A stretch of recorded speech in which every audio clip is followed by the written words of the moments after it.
I am writing this under an appreciable mental strain, since by tonight I shall be no more. What the heck? Okay, Guardian, what the hell did you throw me into? I know you... I guess, the gentleman's mother.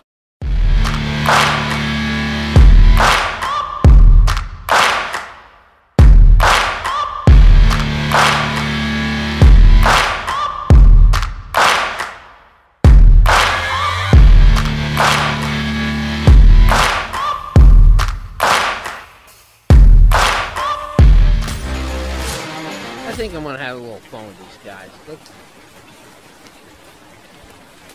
Penniless, and at the end of my supply of the drug which alone makes life endurable, I can bear the torture no longer, and shall cast myself from this garret window into the squalid street below. Yeah, but you're on the first floor. You ain't gonna do much. Well, what are you waiting for? Do not think from my slavery to morphine that I am a weakling or a degenerate. But you are. When you have read these hastily scrawled pages, you may guess, though never fully realize, why it is that I must have forgetfulness or death. Okay. Yeah, right, okay.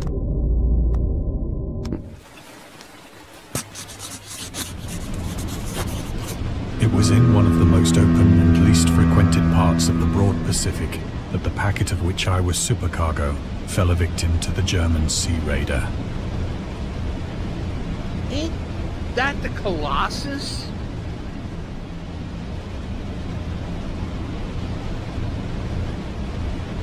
Yeah, no, that has to be the Colossus.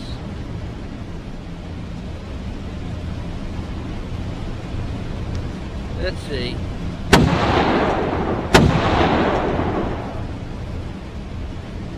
The Great War was then at its very beginning, and the ocean forces of the Hun had not completely sunk to their later degradation. Wow. Okay, obviously. So that our vessel was made a legitimate prize, whilst we of her crew were treated with all the fairness and consideration due us as naval prisoners. Nice. Obviously, one of those cruisers, battle cruisers, concealed as a cargo ship.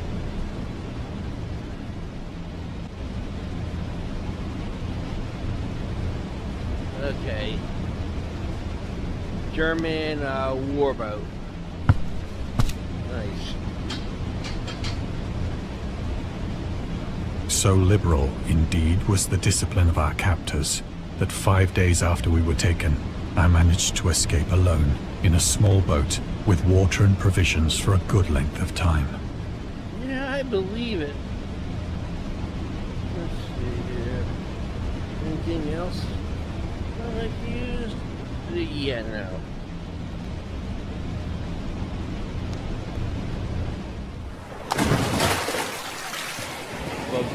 When I finally found myself adrift and free, I had but little idea of my surroundings. You did, huh? Yeah. I can tell you your surroundings. You're in a boat in the middle of nowhere. Other than the ocean. Never a competent navigator, I could only guess vaguely by the sun and stars that I was somewhat south of the equator. Oh, nice. You know row your boat? Row your boat. I love row. Do you know row your boat? Of the longitude, I knew nothing, and no island or coastline was in sight.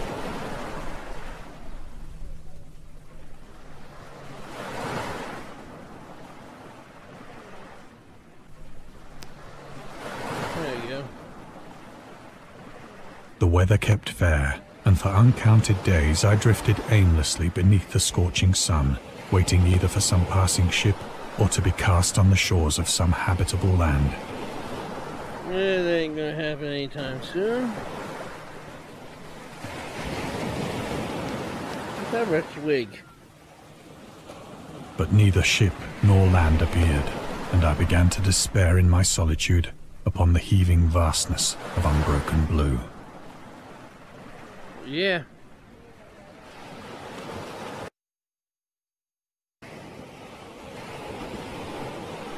The change happened whilst I slept. Oh boy. Oh. Well, you know, you're at that age where your body starts to change. And so you may be noticing some areas, No. for example. Not that. Well, you had Its details I shall never know, Oh boy. for my slumber, though troubled and dream-infested, was continuous.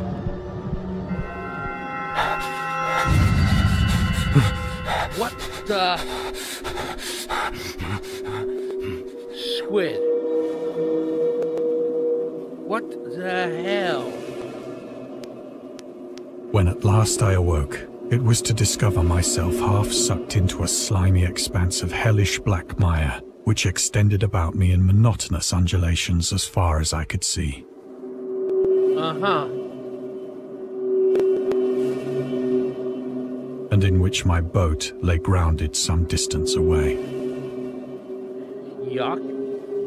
Though one might well imagine that my first sensation would be of wonder at so prodigious and unexpected a transformation of scenery, I was in reality more horrified than astonished. I see why. For there was in the air, and in the rotting soil, a sinister quality which chilled me to the very core. Oh, God. Okay. The region was putrid with the carcasses of decaying fish, and of other, less describable things which I saw protruding from the nasty mud of the unending plain. Perhaps I should not hope to convey in mere words the unutterable hideousness that can dwell in absolute silence and barren immensity. Yeah. Alrighty then. There was nothing within hearing, and nothing in sight, save a vast reach of black slime. Yet the very completeness of the stillness and the homogeneity of the landscape oppressed me with a nauseating fear. The sun was blazing down from a sky which seemed to me almost black in its cloudless cruelty, as though reflecting the inky marsh beneath my feet. Yeah, okay, let's go to the boat. As I crawled into the stranded boat, I realized that only one theory could explain my position. Ain't that SpongeBob's friend, SpongeBob who lives in the pineapple under the sea? Hi, SpongeBob. I'm gonna kick your butt. Through some unprecedented volcanic upheaval, a portion of the ocean floor must have been thrown to the surface, exposing regions for which innumerable millions of years had lain hidden under unfathomable watery depths. Yeah, that's what it is.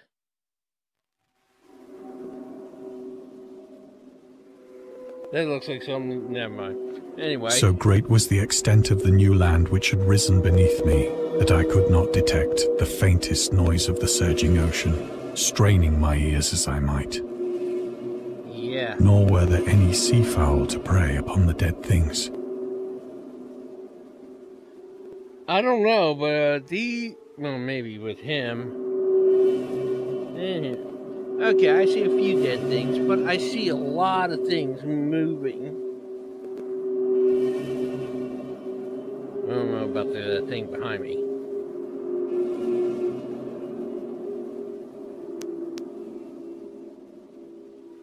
For several hours I sat thinking or brooding in the boat, which lay upon its side and afforded a slight shade as the sun moved across the heavens. Yeah, it's gonna be hot as hell. As the day progressed, the ground lost some of its stickiness and seemed likely to dry sufficiently for traveling purposes in a short time. Good. Need to get the hell out of here. Retreat! Retreat! Get the hell out of here! That night I slept but little, and the next day I made for myself a pack containing food and water, preparatory to an overland journey in search of the vanished sea and possible rescue. Sounds like a plan. Now, which way do I go? This way? You know what? Let's grab the bag. On the third morning, I found the soil dry enough to walk upon with ease. Yeah, good. Where the hell's the boat? The odor of the fish was maddening, but I was too much concerned with graver things to mind so slight an evil, and set out boldly for an unknown goal. Alrighty. Where's the goal? Where are we going? Let's go this way.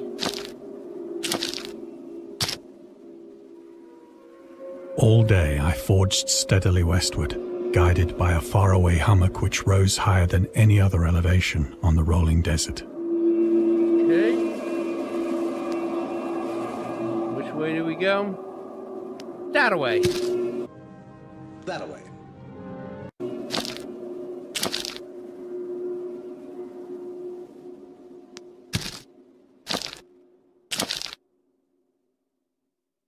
That night, I encamped, and on the following day still travelled toward the hummock, though that object seemed scarcely nearer than when I had first espied it. Really?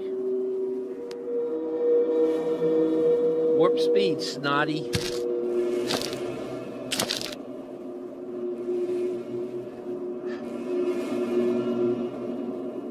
By the fourth evening, I attained the base of the mound, which turned out to be much higher than it had appeared from a distance. That would mean I've gone quite a few miles that way. An intervening valley setting it out in sharper relief from the general surface. Okay, this is looking more like a horror. Too weary to ascend, I slept in the shadow of the hill. Good choice. I know not why my dreams were so wild that night, but ere the waning and fantastically gibbous moon had risen far above the eastern plain, Yeah? I was awake in a cold perspiration, determined to sleep no more. Yeah. Such visions as I had experienced were too much for me to endure again. And in the Okay. glow of the moon, I saw how unwise I had been to travel by day. Yeah. Without the glare of the parching sun, my journey would have cost me less energy. Good idea. But now we won't see shit. Indeed, I now felt quite able to perform the ascent which had deterred me at sunset. Shall we comb the area? What about you guys? We ain't found shit. Picking up my pack, I started for the crest of the eminence. Yeah, let's comb the area. I have said that the unbroken monotony of the rolling plain was a source of vague horror to me.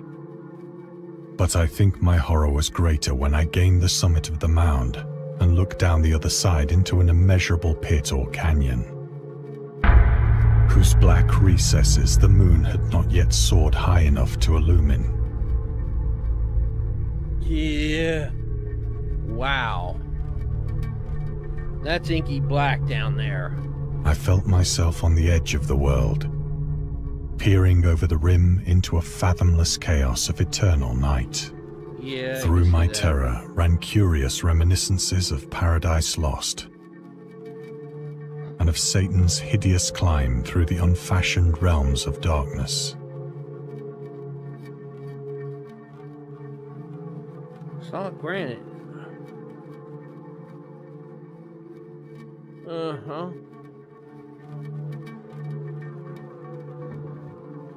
Oh boy. As the moon climbed higher in the sky, I began to see that the slopes of the valley were not quite so perpendicular as I had imagined. Let's go down. Ledges and outcroppings of rock afforded fairly easy footholds for a descent, whilst after a drop of only a few hundred feet, the declivity became very gradual. Yeah. I bet.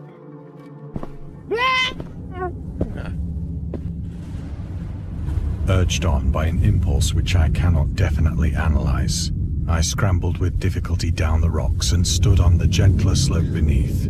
Yeah, I can see why. Gazing into the Stygian deeps, where no light had yet penetrated. All at once, my attention was captured by a vast and singular object on the opposite slope, which rose steeply about 100 yards ahead of me. An object that gleamed whitely in the newly bestowed rays of the ascending moon. Okay, I'm sorry, but I have to say this. This looks like a Space Odyssey 2001. The monolith.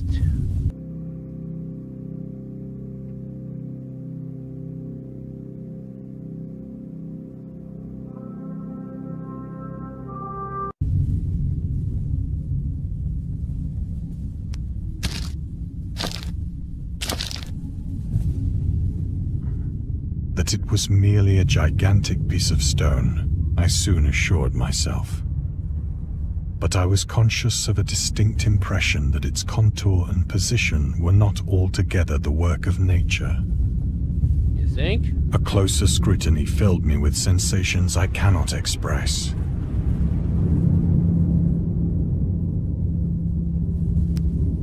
For despite its enormous magnitude, and its position in an abyss which had yawned at the bottom of the sea since the world was young, yeah, I perceived beyond a doubt that the strange object was a well-shaped monolith, whose massive bulk had known the workmanship and perhaps the worship of living and thinking creatures.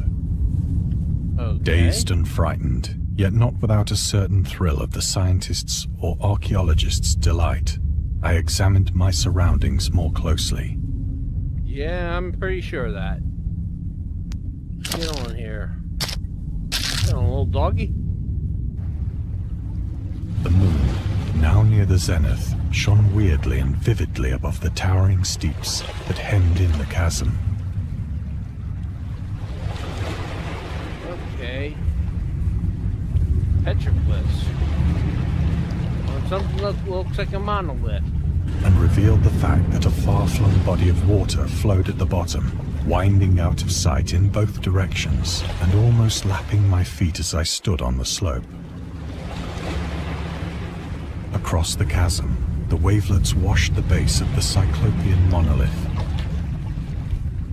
Yeah, I see. on whose surface I could now trace both inscriptions and crude sculptures.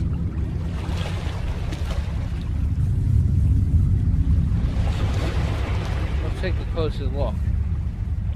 The writing was in a system of hieroglyphics unknown to me, and unlike anything I'd ever seen in books. What the hell?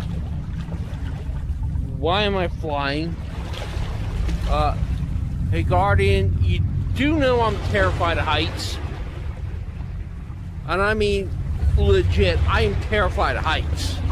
Consisting for the most part of conventionalized aquatic symbols such as fishes, eels, octopi, crustaceans, mollusks, whales, and the like. Oh boy. Can we Several get down? characters obviously represented marine things which are unknown to the modern world. Not like this. Okay, let's focus on this, okay? Not down. Straight ahead, let's see, okay, hell's this thing here? But whose decomposing forms I had observed on the ocean-risen plain. That's the majority of this stuff right here. What the hell's that? It was the pictorial carving, however, that did most to hold me spellbound. Yeah. Plainly visible across the intervening water, on account of their enormous size, were an array of bas-reliefs whose subjects would have excited the envy of a doré. Yeah, okay. I think that these things were supposed to depict men, at least a certain sort of men, Mermaids and mermen? though the creatures were shown disporting like fishes in the waters of some marine grotto. Okay, Aquaman. Is this your kingdom?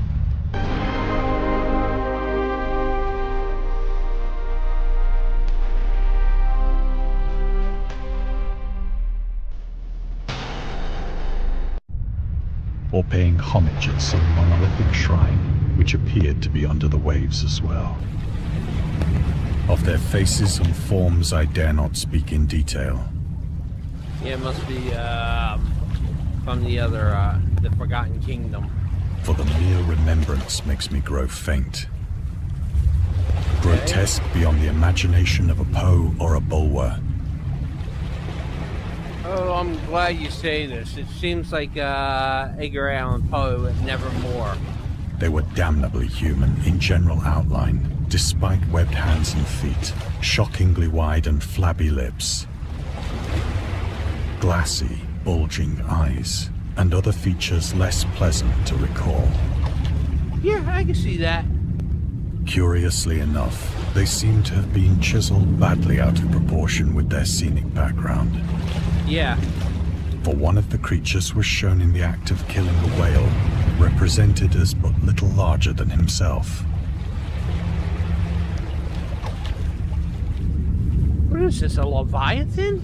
I remarked, as I say, their grotesqueness and strange size, but in a moment decided that they were merely the imaginary gods of some primitive fishing or seafaring tribe.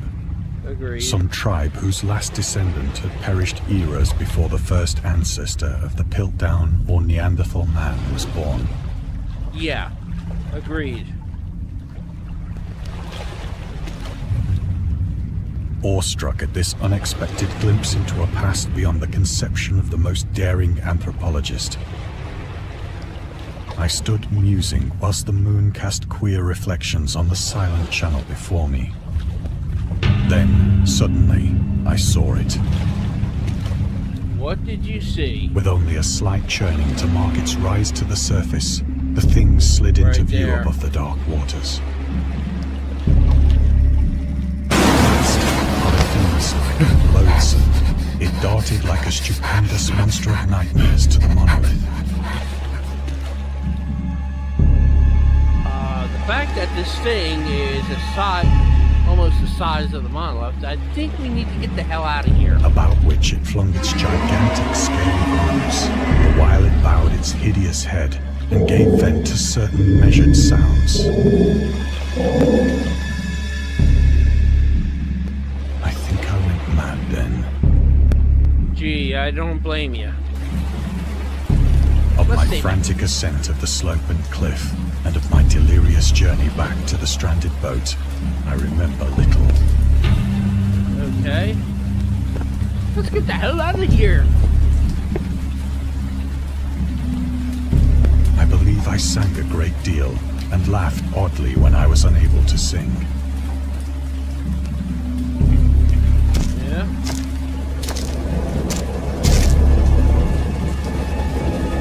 I have indistinct recollections of a great storm sometime after I reached the boat. Yeah, I wonder why. At any rate, I know that I heard pearls of thunder and other tones which nature utters only in her wildest moods. Okay.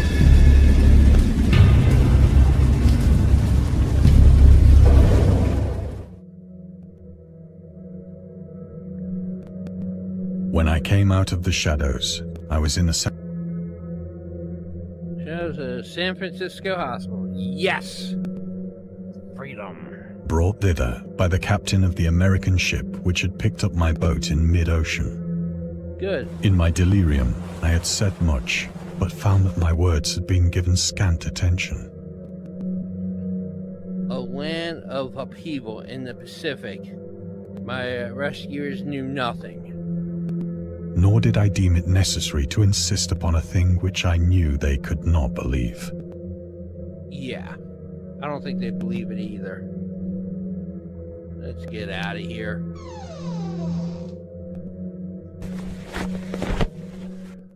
Once I sought out a celebrated ethnologist and amused him with peculiar questions regarding the ancient Philistine legend of Dagon, the fish god. Oh boy, here we go. Yeah, here it is, right?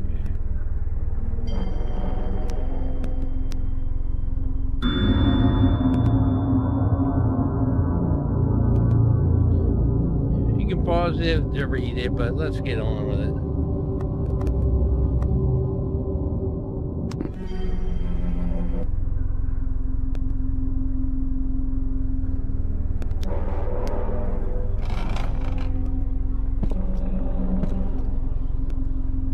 But soon perceiving that he was hopelessly conventional, I did not press my inquiries. I wonder why. Because of this?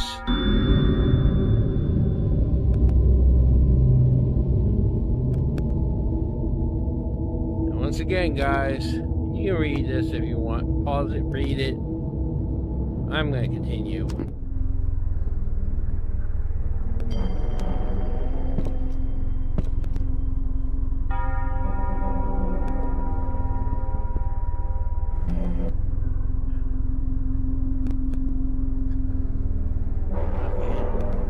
This shit freaks me out. Let's get out of here.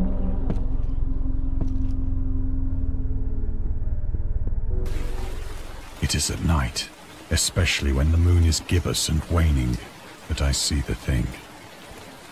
I tried morphine. Oh, morphine's bad.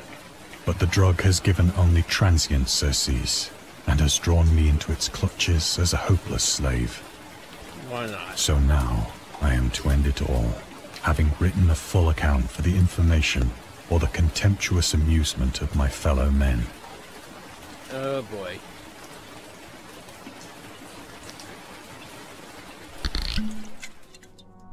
Often, I ask myself if it could not all have been a pure phantasm, a mere freak of fever, as I lay sun-stricken and raving in the open boat, after my escape from the German man-of-war. Yeah, it could make sense. This I ask myself, but ever does there come before me a hideously vivid vision in reply. I cannot think of the deep sea without shuddering at the nameless things that may at this very moment be crawling and floundering on its slimy bed.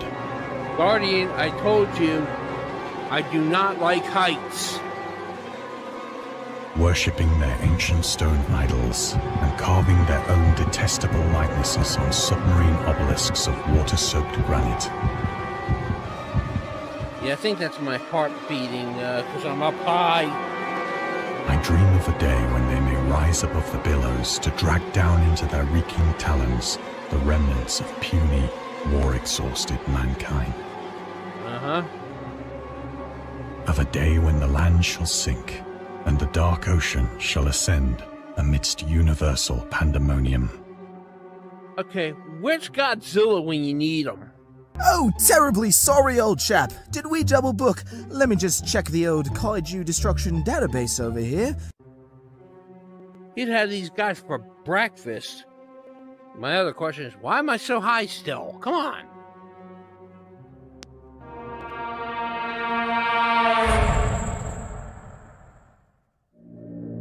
The end is near. What the hell is that? Oh, shit. I hear a noise at the door, as of some immense slippery body lumbering against it.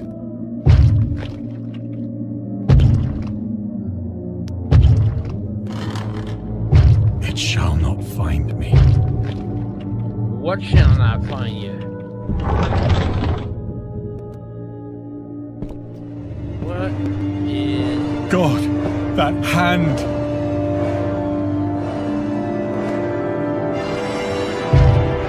The window! The window! What is this, creep show?